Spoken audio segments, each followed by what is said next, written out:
इदं विश्वं न किंचिदिति निश्चयी निर्वासनः स्फुरितो मात्रो न किंचिदिव साम्यति। यह जगत की प्रतीति भ्रांति से ही हो रही है। किसकी प्रतीति? जगत ये आंखों से दिख रहा है मरुस्थल, लेकिन वहां पानी नहीं है। वो सीप में चांदी दिख रही है, पर वहां चांदी नहीं है। तो ये जगत दिख रहा है, पर ये जगत है भ्रांति से दिख रहा है, इसकी सत्ता ही नहीं है। गंधर्व नगर आकाश में प्रतीत होता है, लेकिन वहां है नहीं। इंद्रधनुष में रंग प्रतीत होते हैं, पर वहां रंग है नहीं। तुम एक टब में लोहे की राड डालो, लोहे की 2 फीट की, तो वह पानी में तिरछी दिखेगी, टेढ़ी। अरे बिल्कुल सीधी राड, वो कांच की हो कि लोहे की हो कि लकड़ी की हो, डालोगे वो टेढ़ी हो। तो ये दिखने से सच मत मानो, जो दिखता है वो सच नहीं है, देखने वाला सच है। अष्टावक्र जी जनक को कहते हैं, न तू ये राजा जो दिख रहा को मान रहा है, न ये सत्य है, न सपने में तू जो अपने को भिखारी माना वो सत्य है। तू देखने वाला ही एकमात्र सत्य है। इस जगत की अपनी स्वतंत्र सत्ता किंचित भी नहीं है। तो उसमें जो दिख रहा है ये जगत, इसकी कोई अपनी स्वतंत्र सत्ता नहीं है।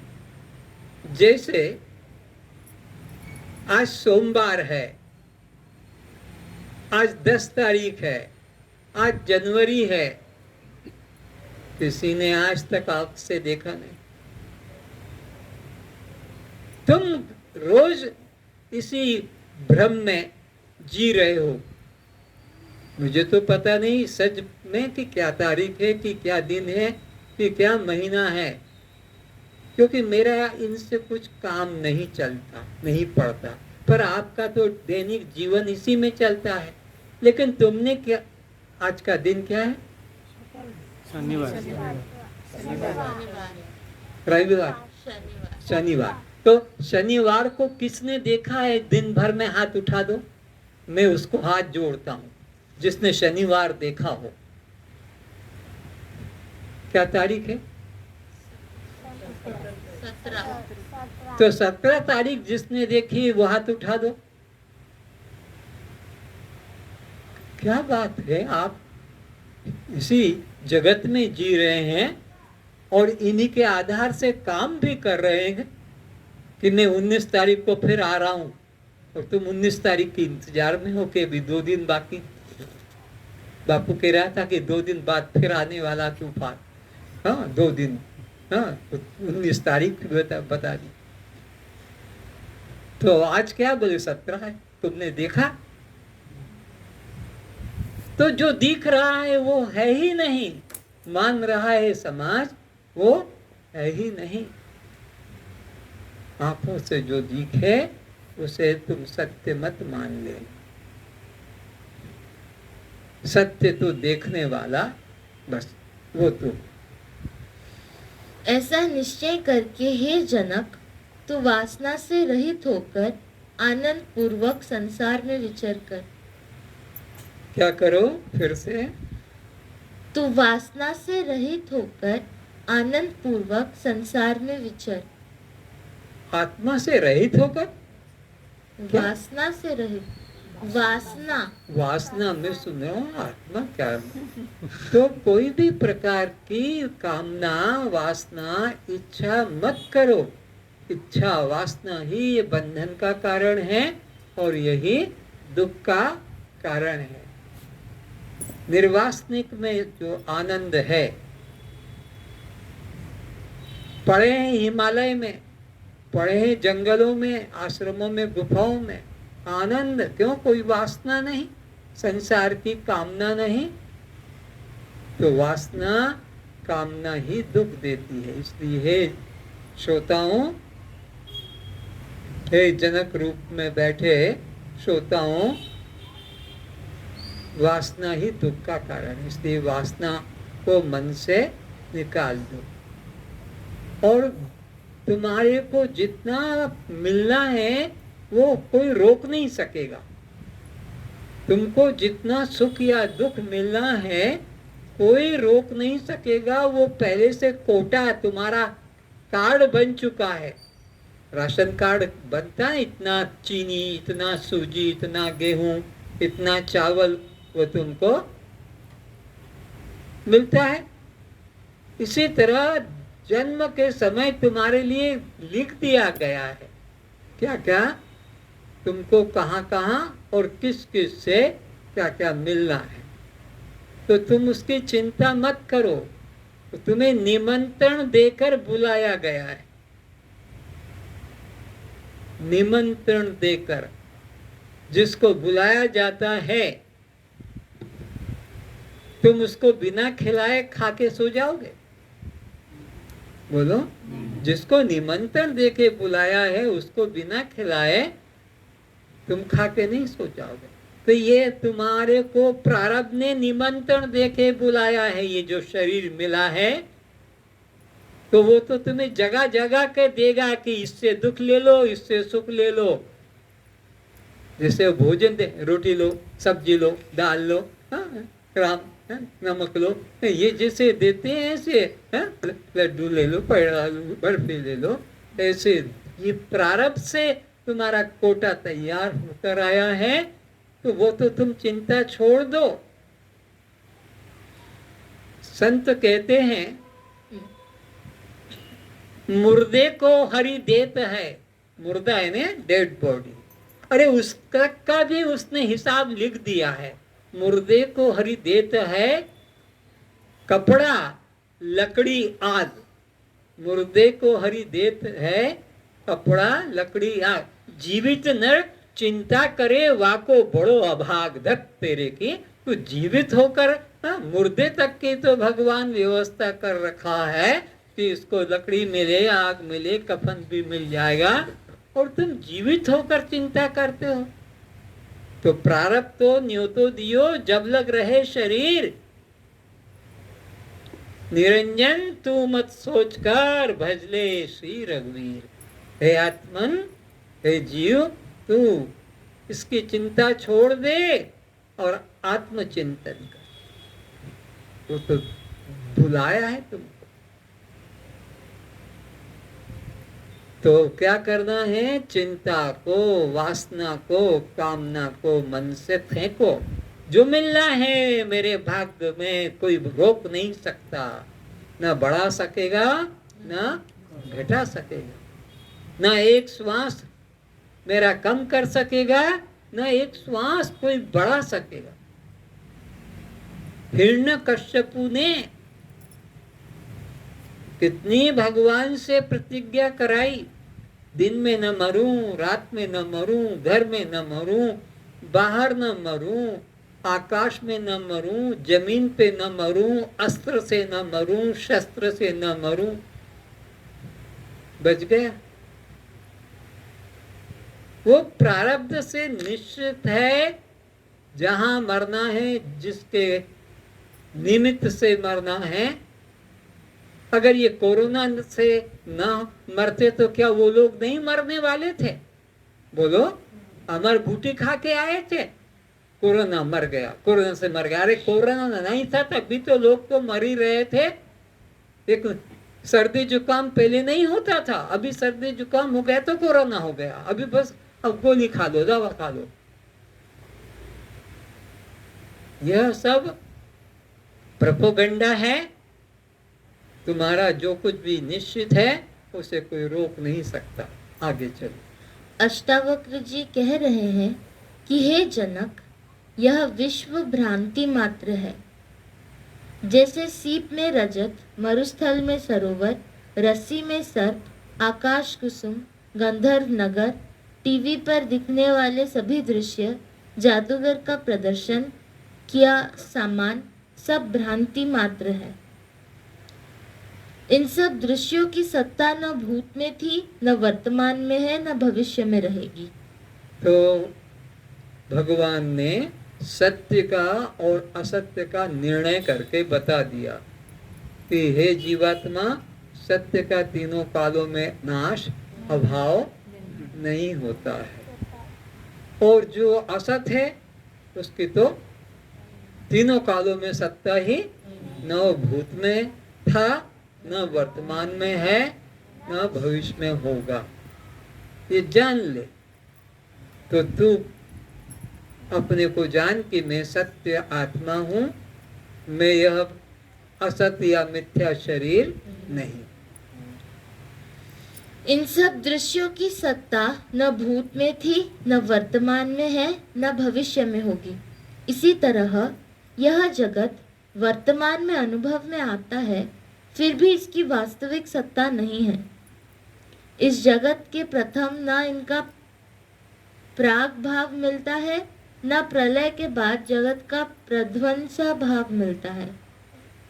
एक व्यक्ति, तुम में से कोई भी नदी के पानी में अभी पैर रखो,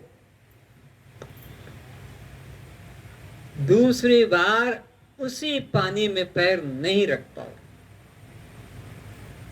एक बार तुम डुबकी लगाओ नदी में, नदी की बात है, तालाब की बात नहीं है, दूसरी बार उसमें कभी नहीं तुम डुबकी लगा सको। इनकी सत्ता ही नहीं। सत्ता होती तो वो वहीं टिके रहते। हर क्षण चेंजेस बढ़ते जा रहे हैं, खसकते जा रहे हैं। संसरति इति संसार, तो इनकी कोई सत्ता नहीं है। जो दिखाई पड़ता है इनकी कोई सत्ता। इस प्रकार जो पदार्थ या व्यक्ति उत्पन्न से पूर्व एवं नाश के पश्चात नहीं रहता है, अदावंतो च यत् नास्ति वर्तमानोपि तथा। तो जो पदार्थ जन्म के पहले नहीं है और नाश के बाद में नहीं है, तो वर्तमान पे दिखने पर भी वो नहीं है। भले वो दिखे लेकिन वो है नहीं। जो जन्म के पहले भी है और जो मृत्यु के बाद भी रहता है, भले बीच में ना दिखे पर वही है। भले बीच में ना दिखे पर वही है। जैसे कि स्वर्ण पहले भी है और अलंकार टूटने पर भी है, तो बीच में नहीं दिखता है स्वर्ण, तब भी वो ही है। या मिट्टी घड़ा बनने के पहले भी है, घड़ा टूटने के बाद भी है। बीच में मिट्टी नहीं दिख रही है, तब भी जो दिख रहा है वो मिट्टी ही, उसकी सत्ता स्वतंत्र नहीं है। तो जो आदि में और जो अंत में नहीं है, वो फिर मध्य में भले दिखे लेकिन वो है नहीं, वो असत है। और जो आदि में है और जो मध्य में अंत में है और मध्य में नहीं दिख रहा है, कौन? मैं, वो सत्य है। आदि में भी मैं हूँ, अंत में भी मैं हूँ, मध्य में नहीं दिखे तब भी मैं हूँ। क्योंकि मेरा तो दिखता है पर मैं नहीं दिखता। शरीर मेरा मेरा कहते ना, तो यह मध्य में जो नहीं दिख रहा है, तो कौन? मैं, चेतन वस्तु यही है। और दिख रहा है वो सत्य, क्योंकि ये पहले भी नहीं था, आगे भी नहीं रहेगा। तो फिर उसकी वर्तमान में भासमानता होने पर भी उसे असत ही जानना चाहिए। फिर भी जीवों ने बिना बंधन के लगे उससे छूटने हेतु कैसी तत्परता से रात दिन नाना कर्मकांड के द्वारा भाग दौड़ मचा रहे हैं। कैसा एक आश्चर्य कि बंधन है ही नहीं, और उसको तोड़ने के लिए क्या क्या कर्म कांड कर रहे हैं, क्या क्या मंत्र माला पूजा पाठ तीर्थ व्रत योग यज्ञ ध्यान धारणा समाधि नाना प्रकार के कर्म कर रहे हैं, जबकि बंधन लगा ही नहीं। रामायण में भगवान राम कह रहे हैं, भगवान राम ने जीवन में एक ही बार प्रवचन दिया, रोज रोज मेरी तरह बकबक नहीं किया। एक बार रघुनाथ बुलाए, अनाउंसमेंट कराया कि आज जो है राम प्रवचन करेंगे, तो एक बार रघुनाथ बुलाए, गुरु द्विज पूर्वासी सब आए, गुरु भी आए पूर्वासी सब आए, और फिर उन्होंने ये बात समझाई। बड़े भाग्य मानुष तन पावा, सुर दुर्लभ सद ग्रंथ निगावा। भगवान उन पूर्वासियों को, गांव के विद्वानों को, ब्राह्मणों को कह रहे हैं, बड़े भाग्य मानुष तन पावा, सुर दुर्लभ सद ग्रंथ निगावा। और इसको पाकर जो न तरे भव सागर, नर समाज अस पाए, सो कृत निंदक मंदमती, आत्म हन गति जाए। तुम सब आत्महत्या की गति को प्राप्त करो। देखो ये राम के दर्शन करने वालों के हाल, राम के दर्शन, जिंदा राम के दर्शन करने वालों को क्या कहा जा रहा है कि ये देव दुर्लभ तुम्हें जीवन मिला है बड़े भाग्य से, और तुमने अगर आत्मा को नहीं जाना, क्योंकि ये मिला है साधन धाम, केवल साधन करने का धाम है, मोक्ष पाने का ये धाम है, और तुमने अगर मोक्ष पाया नहीं तो आत्महत्या की गति को हो जाओ। भगवान कृष्ण भी अर्जुन को कहते हैं यही बात, अगर तू मेरी बात नहीं मानेगा तो तू नरक जाएगा। भगवान के दर्शन, और भगवान कहते तू महा दुख को पाएगा, तो दुख को पाएगा तो स्वर्ग जाएगा कि नरक जाएगा, ये अर्थ हमने निकाला है। शास्त्रों में अर्थ नहीं है, अर्थ तो उन अनुभवी संतों के हृदय में है। शास्त्रों में तो शब्द लिखे हुए हैं, वहां अर्थ नहीं होते हैं। शास्त्री तत्वम निहतम गुहायाम महाजना येन गता सपंथा, जो वहां तक पहुंचे हैं उनको वो मालूम है मार्ग का, जो कोई गया नहीं उससे तुम पूछोगे मार्ग तो वो इधर उधर भटका देगा। तो क्या कहते हैं अष्टावक्र जी, सुनो, जिस जगत की वास्तविक सत्ता ही नहीं है, वह जगत किसी के लिए बंधन रूप कैसे हो सकेगा। तो भव सागर अब सूख गयो है, फिकर न है मोहितर में। बंधन ही नहीं है तो उसको छूटने के लिए क्या साधन करना, क्या चिंता करना। जब सद्गुरु मिल जाता है तो बंधन के भ्रम से, साधन के भ्रम जाल से छूट जाते हैं। और गुरु मिलके भी तुम्हें साधन बताए तो ये गुरु किस काम का। गुरु तो तुम्हें साधनों से मुक्ति दिलाने के लिए है। अष्टावक्र जी कहते हैं, अरे तू मुक्ति की इच्छा करता है, ध्यान की यही तेरे बंधन का कारण है। छोड़ ये मुक्ति और छोड़ ये ध्यान, छोड़ ये तेरा कर्म कांड। तू नित्य शुद्ध बुद्ध मुक्त है, तू सच्चिदानंद स्वरूप, वेद कहता है तत्वमसि वही तू है जिसको तू ढूंढ रहा है साधन के द्वारा। कोई साधन की अपेक्षा नहीं है, तू नित्य शुद्ध बुद्ध है। तो सद्गुरु साधन से नहीं आपको बोझिल करेगा, बल्कि साधन से हल्का करेगा। जो बतावे साधना साधक कहिए सोए, वो अभी पूर्णता को नहीं पाया है। ऐसे गुरु के पास चले गए हो तुम, जिसने अभी तक अपनी अंतिम मंजिल को नहीं छुआ है, अपने घर में जो नहीं बैठा है, बाहर भटक रहा है, तीर्थों में, चार धाम की यात्रा, बद्रीनाथ, केदारनाथ, रामेश्वर, जगन्नाथ, अयोध्या, वृंदावन, उत्तरकाशी, ये अभी यहीं भटक रहा है। घर जो पहुंचा नहीं है, जो घर पहुंच गया वो भटकेगा क्यों? भटकेगा तो वह जो घर नहीं पहुंचा है, कभी इधर कभी उधर, कभी यहाँ कभी वहाँ। तो ये बेचारे भटक रहे हैं, उनके पास जाओगे तो वो तुमको भी कहेंगे चलो हमारे साथ। वो लोग ट्रेन बुक करा लेते हैं, बस बुक करा लेते हैं और अपने भक्तों को डुबाने के लिए गंगा में कहाँ कहाँ तीर्थों में ले जाते हैं कि ताकि हमारे साथ तुम भी नरक चलो। तीर्थ चाले दुई जना, चित चंचल और चोर। या तो चोर जाएगा या जिसको सदगुरु नहीं मिला है वो तीर्थों में जाएगा। हॉस्पिटल में कौन जाएगा? स्वस्थ व्यक्ति जाएगा कि बीमार? तो ये तो हॉस्पिटल है, तीर्थ वगैरह मंदिर ये रोगियों के लिए है। स्वस्थ व्यक्तियों को वहां क्या काम है जाने का?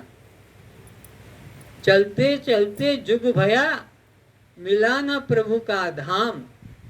देखो, पांव रखा वहीं धाम था, बिन जाने कित जाओ।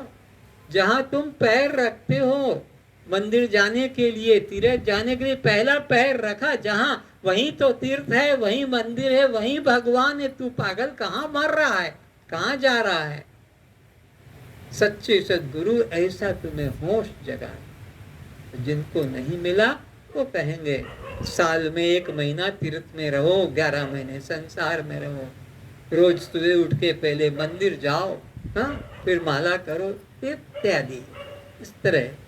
लेकिन संत कबीर कहते हैं आंख भी बंद नहीं करना, कान भी बंद नहीं करना, नाक भी नहीं बंद करना, न माला करना है। धरू न ध्यान, करूं नहीं जप तप, राम रहीम नहीं गाऊं, खुले नैन पहचानू हंसी हंसी। जिधर देखता हूं मुझे तो वही वही एक ही दिखता है। अब मैं किसके लिए आंख बंद करूं, किसके लिए ध्यान करूं? कोई दूसरा तो है नहीं। तो अष्टावक्र जी आप सबको इस प्रकार साधन से मुक्ति दिलाते हैं और अपने सत्य स्वरूप को जागृत कराते हैं। मैं आत्मा सर्व में सर्व होकर, सर्व रूप से सर्व का सब कुछ होकर हूँ। फिर से, मैं आत्मा कैसा हूँ? सर्व में, सर्व में हूँ, सर्व रूप हूँ, सर्व का सब कुछ। बाप कहो, माँ कहो, पति कहो, पत्नी कहो, सब। तुम्हें व माता पिता, तुम्हें व बंधुष्ट सखा, तुम्हें व विद्या द्रोणम, तुम्हें व सर्वम मम देव देव। तो ये जैसे कहा ऐसे अष्टावक्र जी कहते हैं कि तुम तो आत्मा को ही सर्व रूप में जानो। फिर से, मैं आत्मा सर्व में सर्व होकर, सर्व रूप से सर्व का सब कुछ होकर हूँ। यही निश्चय मन में करो, निर्वासना रहो और सुख से विचरण करो। सर्वे भवन्तु सुखिनः, सर्वे भवन्तु सुखिनः, सर्वे सन्तु निरामया, सर्वे सन्तु निरामया, सर्वे भद्राणि पश्यन्तु,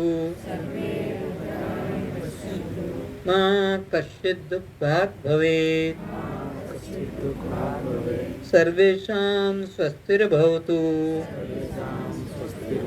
सर्वेषां मङ्गलं भवतु, सर्वेषां पूर्णं भवतु, सर्वेषां शान्तिर्भवतु।